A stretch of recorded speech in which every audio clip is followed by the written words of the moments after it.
again, that song kind of took on its own life, and it's got like more like sort of the metallic elements that Comeback Kid would use, I guess.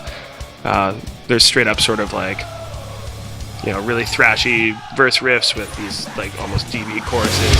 So far twisted, sorted now. I better look from the other side. Blind spot. It's got a little melody, it's got a little grit. Closed hi-hats. Yeah, yeah. Channeling our inner Black Flag for that one. Yeah, it was cool. I've been a living at a shocking rate. All due to you. Short just scrolling down a dead-end path. That's a classic Jeremy song as well. That song had a working title of Frantic, which we on our last record also had a working title. I always write a frantic for every record. Because so it was like, you know. Stay in your lane. Just don't bother. I'm not slipping away. These guys were kind of on a tip where like, we gotta write some songs like kind of like Wake the Dead style, you know, which I'm never like trying to like regurgitate stuff, but I was like, okay, let's try to write, you know, something really melodic, and you know, that's kind of what we did, and it just kind of came out, you know, it's a lot of singing, and it's another like song that's like pretty empowering to play, I think, and just it feels good. Throw it. Throw the stone. Throw it. Throw the stone.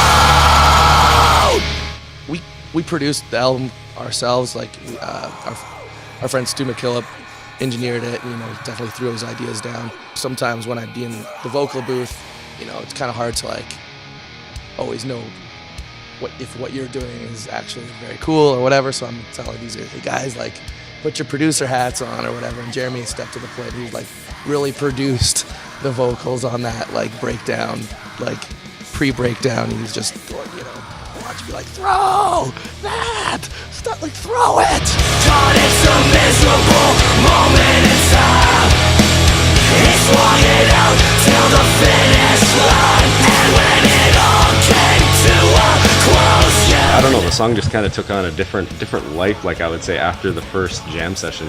We kind of, you know, had what we had, and then it started growing, and it was one of those that became one of my favorites. Like at the end, once I heard like the, you know, all the vocals were in there, and then we had a guest vocalist come in and help out with the beginning and the end of the song, and I was like, wow. And just one thing to add about that song, I just wrote it about like one of my best friend's father who just passed away from Parkinson's disease, which is a disease that is like, for anyone who's familiar with it, is very like really just tears the body down, and it's a really hard thing to see. And so it was just about, you know, him moving back home just to take care of his father, and just, you know, what a special thing that he was able to move back home, you know, for the last 10 years of his father's life and really be able to spend the time with him.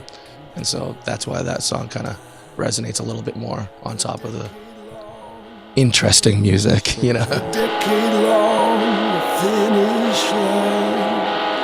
A sense of calling to move back home. Father, he can't